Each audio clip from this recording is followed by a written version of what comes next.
Carta del apóstol Pablo a los Colosenses, capítulo 3, versículos desde el 22 hasta el versículo 1 del capítulo 4.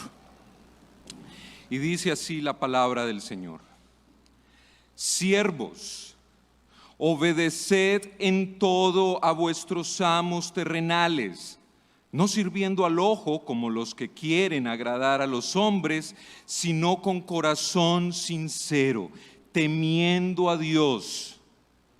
Y todo lo que hagáis, hacedlo de corazón, como para el Señor y no para los hombres, sabiendo que del Señor recibiréis la recompensa de la herencia, porque a Cristo el Señor servís.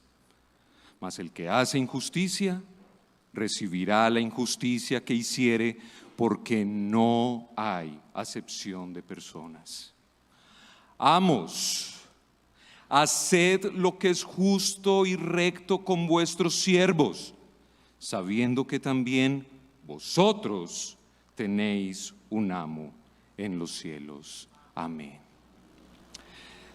La joven iglesia colosense, fundada por Epafras, aquel consiervo amado del apóstol Pablo, estaba siendo hostigada por falsos maestros que trataban de convencer a los miembros de aquella congregación de que la fe en Cristo, aunque era buena, no era suficiente.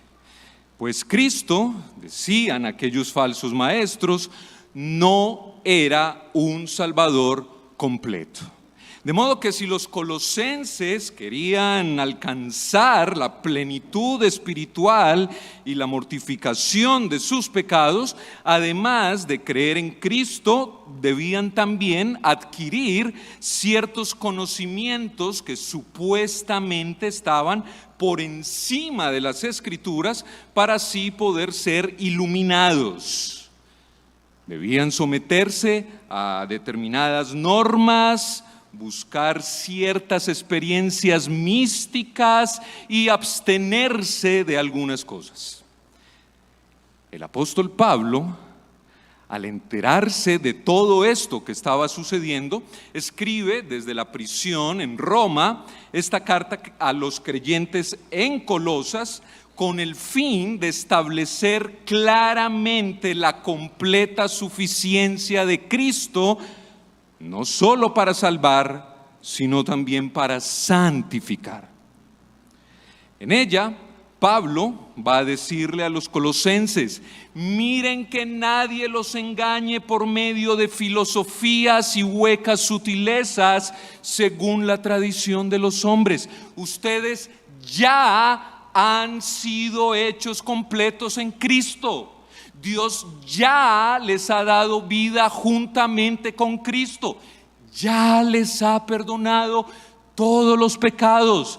Ya ha anulado el acta de decretos contra nosotros y que nos era contraria, y la ha quitado de en medio clavándola en la cruz. Así que lo que ustedes como cristianos necesitan para crecer espiritualmente no son reglas, ni experiencias místicas, ni abstenciones, sino andar en Cristo, firmemente arraigados y sobreedificados en Él y confirmados en la fe. Ustedes ya tienen toda la plenitud en Cristo que necesitan. ¿Para qué van a recurrir a pozos rotos cuando tienen la fuente misma a la mano? Sus vidas ahora están escondidas con Cristo en Dios, y por causa de esa unión con Cristo ya no tienen cuentas pendientes con la justicia divina, porque la perfecta justicia de Cristo ha sido imputada a sus cuentas por medio de la fe en Él. Ustedes ahora están sepultados y resucitados con Cristo mediante la fe en el poder de Dios que le levantó de los muertos. De manera que ya no viven ustedes, sino Cristo en ustedes. Ese poder espiritual que procede del Salvador resucitado es todo todo lo que necesitan para mortificar sus pecados, para transformar sus vidas, para revestirse del nuevo hombre creado según Dios en la justicia y santidad, en la verdad. En otras palabras, Cristo y su obra no necesitan ninguna añadidura para poder salvar y santificar a los suyos, pues Cristo es todo y en todos. Cristo y solo Cristo debe ser el centro de la vida cristiana. La paz de Dios debe gobernar en sus corazones. La palabra de Cristo debe morar abundantemente en ustedes, y todo lo que hagan, sea de palabra o de hecho, háganlo en el nombre del Señor Jesús, porque de Él, por Él y para Él son todas las cosas. Ese es el tema de esta carta. Ahora bien, es importante enfatizar que esta preciosa verdad, esta buena nueva, debe afectar no solo la relación del cristiano con Dios, sino también la relación del cristiano con su prójimo. Dicho de otro modo, la conducta del cristiano debe ser consecuente con la fe en Cristo que profesa. De ahí que en la nueva vida en Cristo, las casadas que antes no se sujetaban, ahora deben estar sujetas a sus propios maridos como conviene en el Señor. Los maridos que antes eran ásperos, ahora deben amar a sus esposas así como Cristo amó a la iglesia y se entregó a sí mismo por ella. Los hijos que antes desobedecían, ahora deben obedecer a sus padres, porque esto agrada al Señor. Y los padres que antes exasperaban a sus hijos, ahora deben criarlos en disciplina y amonestación del Señor. Sin embargo, los deberes sociales de la nueva vida en Cristo no se limitan exclusivamente a las relaciones familiares, sino también a las relaciones laborales. Y es precisamente de eso, de lo que el apóstol Pablo nos habla en el pasaje que leíamos hace un momento. Allí él describe la relación que debe haber ahora entre los siervos y los amos que han creído en Cristo Jesús. Es por eso que he titulado este sermón La preeminencia de Cristo en las relaciones laborales. La preeminencia de Cristo en las relaciones laborales. Y veremos en primer lugar la preeminencia de Cristo sobre los siervos o empleados, versículos 22 al 25. Y en segundo lugar, la preeminencia de Cristo sobre los amos o empleadores, versículo 1 del capítulo 4. Meditemos entonces en nuestro primer encabezado, la preeminencia de Cristo sobre los siervos. Y antes de reflexionar en las palabras de Pablo a los siervos, es necesario recordar que aquellos siervos a los que se dirigió el apóstol primariamente no eran trabajadores como los que nosotros conocemos hoy en día. No eran trabajadores como tú o como yo, que tenemos un horario y que una vez cumplida la jornada laboral podemos irnos a descansar a nuestras casas, o que tenemos vacaciones 1 o 2 veces al año. No. Estos siervos eran esclavos. Y es que el mundo romano estaba lleno de esclavos. Se calcula que por aquellos días, solamente en Roma, casi la tercera parte de los habitantes pertenecía a esa clase social. Algunos de ellos habían llegado a ser esclavos por ser prisioneros de guerra, convictos, deudores otros por compra o por haber nacido de padres esclavos. Ahora, la esclavitud en el mundo antiguo no tenía prácticamente nada en común con la practicada en los siglos XVIII y XIX. Por ejemplo, los romanos no hacían distinción entre raza y color. Tampoco eran necesariamente los esclavos de aquella época personas sucias, desnutridas, harapientas, y sus responsabilidades tampoco eran exclusivamente físicas, sino que cubrían toda clase de oficios. Además de ayuda doméstica y agricultores, había artesanos, maestros, médicos, contadores, secretarios y muchas otras habilidades especiales tenían estos esclavos. De hecho, algunas veces el esclavo era más culto que el propio amo. No obstante, mis hermanos, la esclavitud era, en la gran mayoría de los casos, una vida de privaciones y atropellos. Los esclavos no tenían derechos personales y muchísimo menos derechos laborales. Eran considerados, en palabras del propio Aristóteles, una herramienta animada. No eran más que una cosa ante los ojos de la ley. Y cuando un esclavo ya no rendía en el trabajo, simplemente se le abandonaba y se le dejaba morir. Es a esa clase de siervos a los que Pablo va a dirigirse primariamente en el pasaje que estamos estudiando en el día de hoy, lo cual, por cierto, era algo inimaginable para su tiempo, ya que nadie se dirigía a los esclavos, y menos en un documento de carácter público. Pero más aún, nadie se dirigía a los esclavos y a los amos como iguales delante de Dios.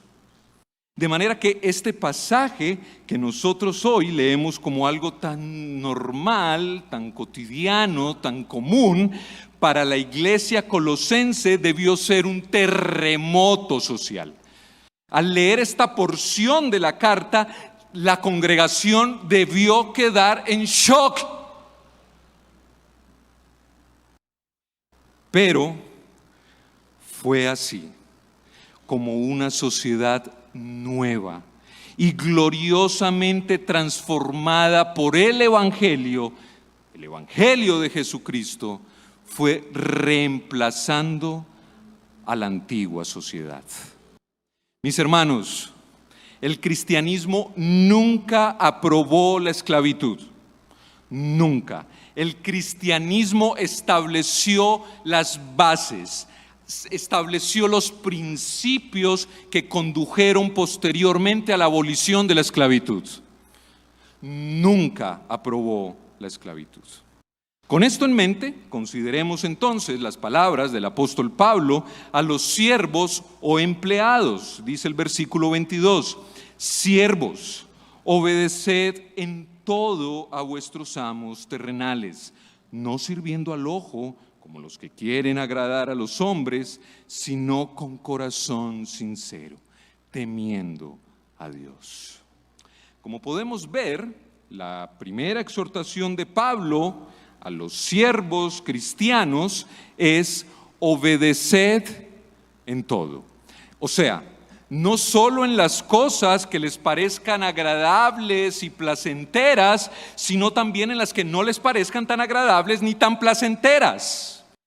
Por supuesto, Pablo no está hablando de obedecer absolutamente en todas las cosas, pues estaría contradiciendo el principio dado en Hechos capítulo 5 versículo 29 de obedecer a Dios antes que a los hombres. El punto aquí es que a menos que tu amo terrenal o tu empleador te diga hacer algo que sea abiertamente pecaminoso o contrario a la palabra de Dios, mi hermano, debes obedecerle. Y esto es así, dado que el amo terrenal tiene autoridad sobre los asuntos terrenales de los siervos. Pero tu vida espiritual y tu fe pertenecen al amo celestial. Es decir, como empleados debemos obedecer sin demora y cumplir concienzudamente las órdenes dadas por nuestros amos terrenales. Pero a quien debemos temer es al amo celestial. Ahora bien, la exhortación inspirada de Pablo a los siervos creyentes no se limita al obedecer, sino también a la actitud con que se obedece. De ahí que continúe diciendo, no sirviendo al ojo, como los que quieren agradar a los hombres, sino con corazón sincero, temiendo a Dios. Y todo lo que hagáis, hacedlo de corazón, como para el Señor y no para los hombres. En otras palabras, los siervos o empleados que ahora viven sus vidas en Cristo no deben trabajar con diligencia solamente cuando el amo terrenal está ahí supervisándolos o vigilándolos. No deben obedecer solo para que el amo los vea o para quedar bien con el jefe, con el fin de sacar algún provecho personal. No. Los creyentes debemos estar conscientes de que Cristo, nuestro suficiente Señor y Salvador, siempre nos está observando y le interesa no solo la manera, sino también la disposición del corazón con que trabajamos.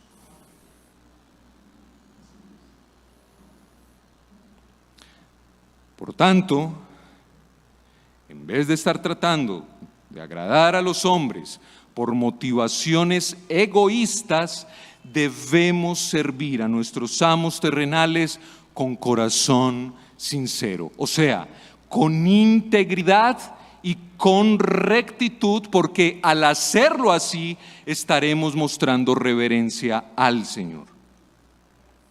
Pero además, los siervos cristianos debemos esforzarnos en nuestros trabajos y llevarlos a cabo con diligencia y con alegría, pues dice Pablo que todo cuanto hagamos debemos hacerlo de corazón, literalmente desde el alma, como para el Señor y no para los hombres. Esa es la motivación correcta. Mi hermano, mi hermana, no importa cuál sea tu trabajo, siempre y cuando sea lícito, claro está. No importa lo insignificante que pueda parecer tu labor, debes reconocer que todo lo que haces es un acto de adoración al Señor que le trae gloria a su nombre, pues Cristo es tu verdadero jefe. El trabajo del cristiano es para el Señor, es un servicio para Él y no simplemente para el amo o para el jefe. Es por eso que la mediocridad no debe tener ningún lugar en la manera en que llevamos a cabo nuestras responsabilidades laborales, porque las estamos haciendo para Cristo. Y por lo tanto, la norma divina de excelencia debe ser también nuestra norma.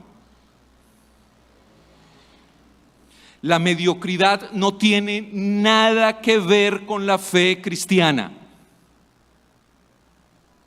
Y recuerden que Pablo no está dirigiéndose aquí a pastores ni a profesores de seminario o misioneros. No. Él está hablando a hombres y mujeres que desempeñaban toda clase de oficios. Por tal motivo, como dice John Stott, es posible para el ama de casa cocinar una comida como si Jesucristo fuera a comerla, o limpiar a fondo la casa como si Jesucristo fuera a ser el huésped de honor. Es posible para los maestros educar a los niños, a los doctores tratar los pacientes y a las enfermeras cuidarlos, a los agentes ayudar a sus clientes, a los vendedores servir a los compradores, a los contadores llevar los libros y a las secretarias escribir las cartas, como si en cada caso estuvieran sirviendo a Jesucristo mismo.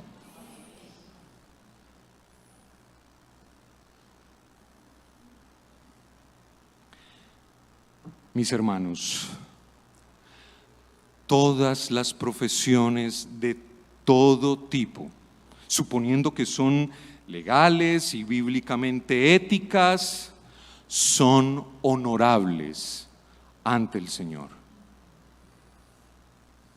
No existe tal separación entre el trabajo secular y el sagrado. No. Todo trabajo da gloria al Señor. Sin lugar a dudas, imagínense, este era el consejo más provechoso que se le pudiera dar a un esclavo en aquel tiempo. Al escuchar esto, la triste vida de los esclavos cristianos se llenaba de luz, pues ahora el evangelio de Cristo le había dado significado. Lo que ellos antes veían como un yugo pesado e injusto, ahora se convierte en una responsabilidad honrosa que pueden asumir gozosamente. Cristo había entrado en la vida de hombres y mujeres miserables y les había hecho inesperadamente libres con su libertad. Detrás de su temido amo ahora estaba Cristo. Ahora sabían que al servirle a sus amos estaban realmente sirviendo a Cristo, su único y verdadero Señor. Y esto no fue simplemente una resignación, como muchos han tratado de decir. No, esto fue una victoria a pesar de las cadenas, una luz en la noche más oscura.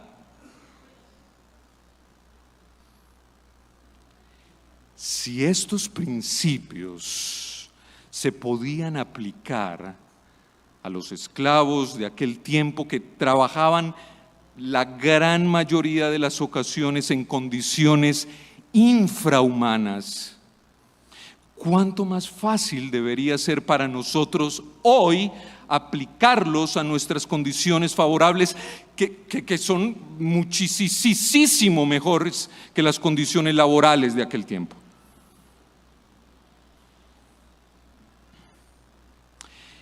Y como si todo esto no fuera ya suficiente, Pablo pasa a dar una motivación adicional a los siervos cristianos. Dice el versículo 24: sabiendo que del Señor recibiréis la recompensa de la herencia, porque a Cristo el Señor servís. Es decir, aunque durante su vida terrenal los cristianos trabajen para hombres que no les retribuyan adecuadamente y con justicia por sus labores, no obstante, tenemos segura una herencia guardada en los cielos, la cual recibiremos de nuestro verdadero amo celestial, Cristo Jesús, aquel a quien realmente servimos. Amados, el Señor observa todos los trabajos, gratos o ingratos, que se hacen para Él, que se hacen como para Él, y Él mismo recompensará a cada creyente todo el bien que cada uno hiciere. Dice Pablo en Efesios 6:8, eso recibirá del Señor, sea siervo o sea libre. Por supuesto, el apóstol Pablo no está hablando aquí de la salvación, ya que, como sabemos, esta se recibe solo por gracia por medio de la fe y no como un salario por nuestras obras. Esta es una cuestión de recompensa y pérdida. Dicho de otro modo, la salvación es solamente por fe, pero las obras que resultan de esa fe serán evaluadas. Porque es necesario que todos nosotros comparezcamos ante el tribunal de Cristo para que cada uno reciba según lo que haya hecho mientras estaba en el cuerpo, sea bueno o sea malo. Ahora, para el Señor lo más importante no es la obra en sí misma, sino la motivación con que se hizo la obra. Es decir, lo que determinará el examen del creyente ante el tribunal de Cristo serán las intenciones del corazón con que se llevó a cabo el trabajo. Y como decía hace un momento, la motivación correcta al realizar nuestros trabajos debe ser la gloria de Dios. Hacerlo todo como para el Señor y no para los hombres. Así pues, la recompensa de los amos terrenales, justa o injusta, es simplemente eso, una recompensa terrenal. Mas la recompensa de Cristo, mis amados, es eterna. Es una herencia incorruptible, incontaminada y que no se marchitará, reservada en los cielos para vosotros. Esta certeza debe producir en cada uno de nosotros una santa entrega al trabajo con dedicación e interés. Esta esperanza anula cualquier incomodidad o dificultad que pueda presentarse en nuestros trabajos. El cristiano ya no vive pendiente de la remuneración por su trabajo en un mundo que es injusto por naturaleza, pero sirve con todo su corazón porque el Señor le ha prometido la recompensa eterna. Mis hermanos, ningún trabajo hecho para el Señor y para su gloria es en vano. Todo lo que hagamos, todo lo que sirvamos como para Cristo tendrá su recompensa.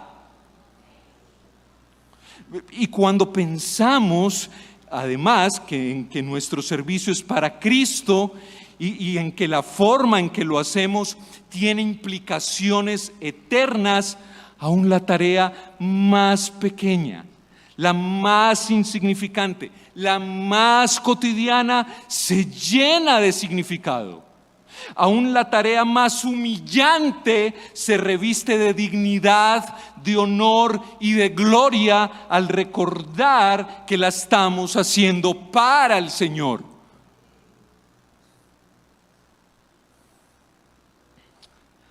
Ahora bien,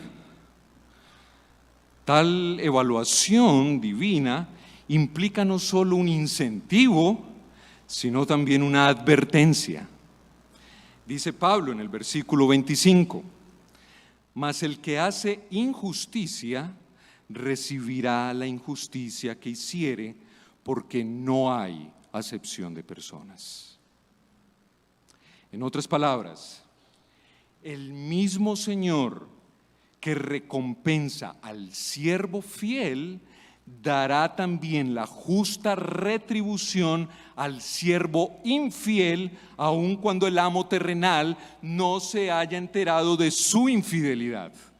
Pues la gracia y la misericordia del Señor no evitan la acción de su justicia sobre la impiedad de sus hijos. Lo que el hombre sembrare, esto también segará. Esa es una regla universal que se aplica a cada siervo, no importa quién sea, desde el pastor hasta el hermano que maneja un taxi, hasta la hermana que trabaja en un banco. En Cristo no hay acepción de personas. Él es el amo de todo y las distinciones que puedan haber entre los hombres no significan absolutamente nada para Él. Si por cualquier razón un empleado le roba algo a su jefe, tendrá que dar cuentas delante del Señor. Y ojo, que robarle al jefe no es solamente tomar un objeto o un dinero que no nos pertenece. Bajar el ritmo del trabajo cuando el jefe no nos está mirando también es una forma de robar.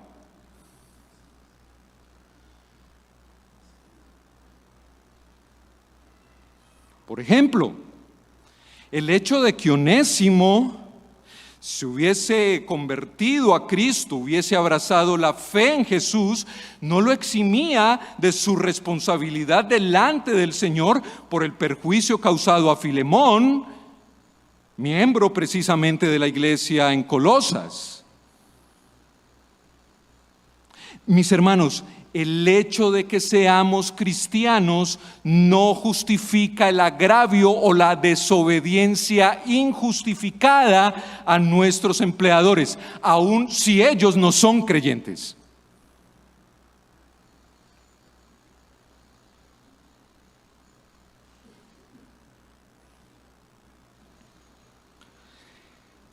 Y como la ética cristiana se basa en la obligación mutua, o sea, no es una ética en la que todos los deberes recaen en el mismo lado. El apóstol Pablo va a dirigirse ahora también a los amos o empleadores, y es precisamente ese nuestro segundo encabezado: la preeminencia de Cristo sobre los amos. Dice Pablo en el versículo 1 del capítulo 4: Amos, haced lo que es justo y recto con vuestros siervos, sabiendo que también vosotros tenéis un amo en los cielos. Si a los siervos se les demanda lealtad y diligencia, a los amos se les demanda justicia en las condiciones de trabajo que ofrecen a sus empleados y rectitud en el trato que les dan a sus trabajadores, ya que como amos terrenales deben recordar que ellos también tienen un amo en los cielos, que la preeminencia es de Cristo y no de ellos, y que a Él tendrán que rendirle cuentas respecto a la manera como administraron la autoridad que fue concedida a ellos por Dios. De modo que, así como los empleados son responsables ante los empleadores a su vez son responsables delante del Señor de los cielos. O sea, aquí tú eres el jefe o la jefa, el coordinador, el gerente, el administrador, pero allá eres un empleado más. A Dios, mi hermano, mi hermana, no le impresionan tus títulos. No le impresiona que aquí tú seas el don.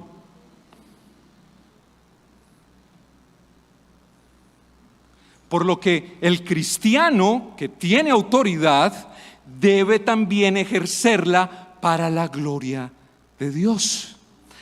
Amado hermano, tú que eres dueño de tu negocio o de tu empresa, gerente, coordinador, director, tú que tienes personal a tu cargo, en el día del juicio serás tratado de la misma manera que tus empleados. Porque, de nuevo, Dios no hace acepción de personas. El Señor te colocó en esa posición para que lo glorifiques a Él y para que desde ahí des testimonio del poder del Evangelio de Jesucristo en tu propia vida, no para abusar de tu autoridad. Ningún jefe cristiano debería decir: este negocio es mío y puedo hacer con él lo que me dé la gana. Y si no le gusta, ahí está la puerta. No.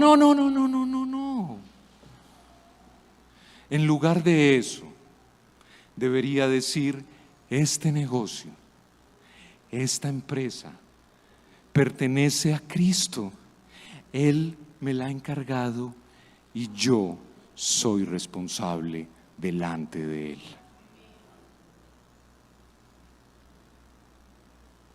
Por supuesto, en algunos casos será necesario despedir a un trabajador si es irresponsable con su trabajo, y no importa si es cristiano. Si es irresponsable con lo que se le manda, pues habrá que despedirlo. Pero eso no quiere decir que si eres un jefe creyente, tienes derecho a estar amenazando a tus empleados con despedirlos, ya que eso es un abuso de autoridad y tendrás que rendirle cuentas a Dios por eso. La pregunta es: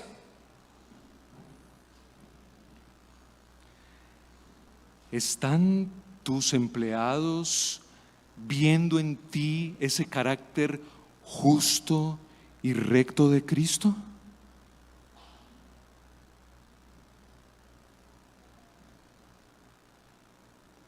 ¿Estás tratando a tus trabajadores como quisieras que Cristo, tu amo, te tratara a ti?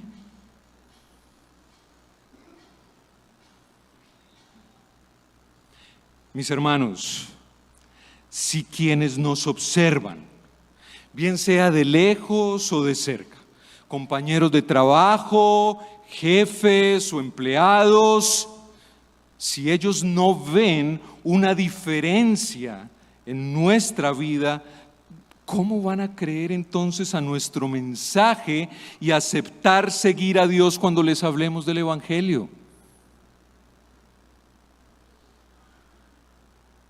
Nuestro testimonio como empleados o como empleadores debe reflejar la nueva vida que tenemos ahora en Cristo. Él es ahora la fuente de nuestra vida, el que nos capacita para el servicio, el que nos fortalece en los momentos difíciles y de desaliento cuando las cosas en el trabajo van mal. Es Cristo quien convierte las tareas más humildes en actos de servicio divino. Él es el que nos motiva en nuestro trabajo y aquel a quien finalmente daremos cuenta de cómo hemos vivido y con qué espíritu hemos trabajado o liderado. Cristo mismo, mis amados, Cristo mismo vivió siempre para la gloria de Dios. Cristo, como siervo, se humilló hasta la muerte. Y como amo, decidió tratar a los suyos no como esclavos, sino como amigos, y los amó hasta las últimas consecuencias. Cristo no nos pide que hagamos algo que Él mismo no estuvo dispuesto a hacer. En todas nuestras relaciones y obligaciones laborales, Cristo debe ser nuestro modelo y nuestro ejemplo. Por lo que el desempeño de nuestros deberes laborales, bien sea que seamos siervos, bien sea que seamos amos, debe ser motivado no por una serie de reglas y de normas, sino por la mirada puesta en Jesús. Debemos hacerlo todo para su gloria, en todo momento, ya sea que nos encontremos trabajando desde la casa, y eso incluye naturalmente a las amas de casa, ya sea que nos encontremos trabajando en una fábrica, en una oficina, en un supermercado, etcétera, etcétera, ya sea que nuestras responsabilidades en este momento se limiten al estudio, y esto incluye a los niños, a los jóvenes que aún no trabajan, pero que tienen que cumplir con tareas o con trabajos académicos, o ya sea que prestemos un servicio aparentemente invisible en nuestra iglesia local, debemos recordar que tenemos un Señor en el cielo y que para Él nuestro trabajo, no importa lo grande o pequeño que pueda parecernos a nosotros, para Él es un acto de adoración, es una ofrenda diaria de olor fragante a Él.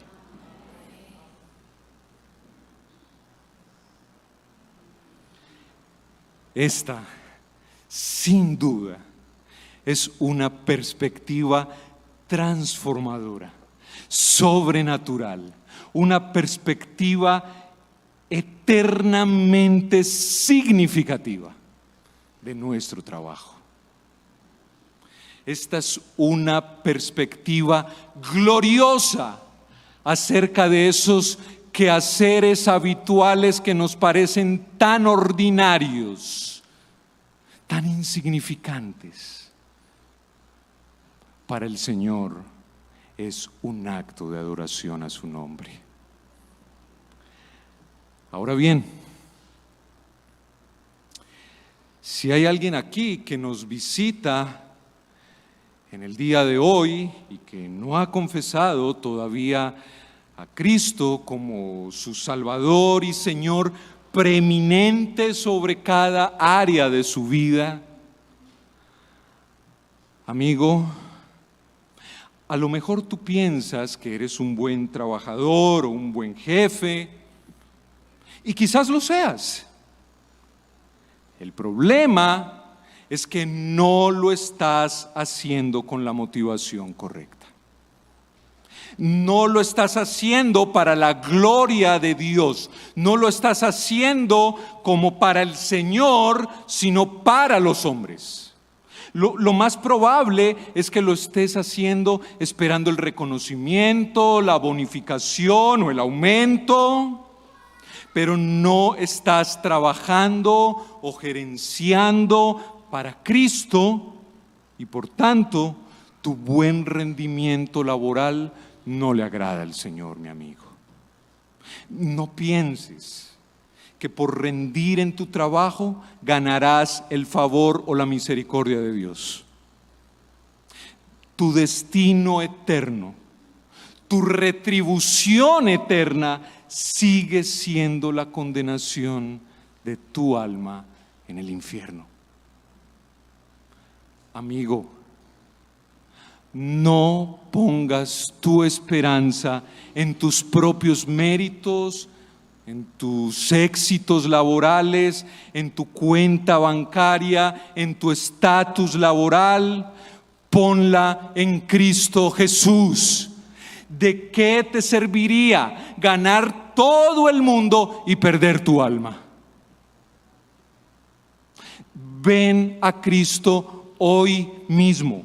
Ven a Él en arrepentimiento y fe, y así podrás ser salvo y trabajar verdaderamente para Él y para su gloria.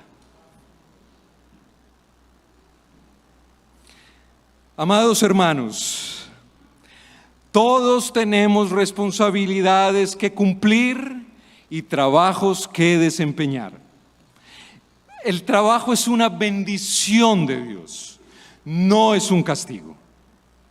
Llevémoslo a cabo en el temor de Cristo, conscientes de que Él es el amo que nos ve y nos vigila y a quien daremos cuentas. A Cristo el Señor servimos, sirvamos pues al Señor Cristo. Oremos. Padre bueno, gracias por tu palabra. Gracias, Señor, por hablarnos en esta mañana a todos. A los niños que tienen que hacer sus tareas, a las amas de casa encargadas de administrar el hogar, a los hombres, a las mujeres que trabajamos, a los hombres y a las mujeres que gerencian. Gracias, Señor, por mostrarnos el camino. Gracias porque tú mismo trazaste la senda por la que nosotros debemos caminar para ser siervos y amos que te glorifiquen. Padre, perdónanos porque muchas veces no hemos sido siervos para tu gloria. Perdónanos porque muchas veces no hemos gerenciado para tu gloria. Perdónanos por las veces que hemos sido perezosos en nuestros trabajos.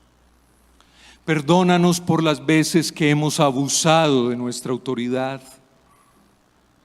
Perdónanos por las veces que hemos sido negligentes.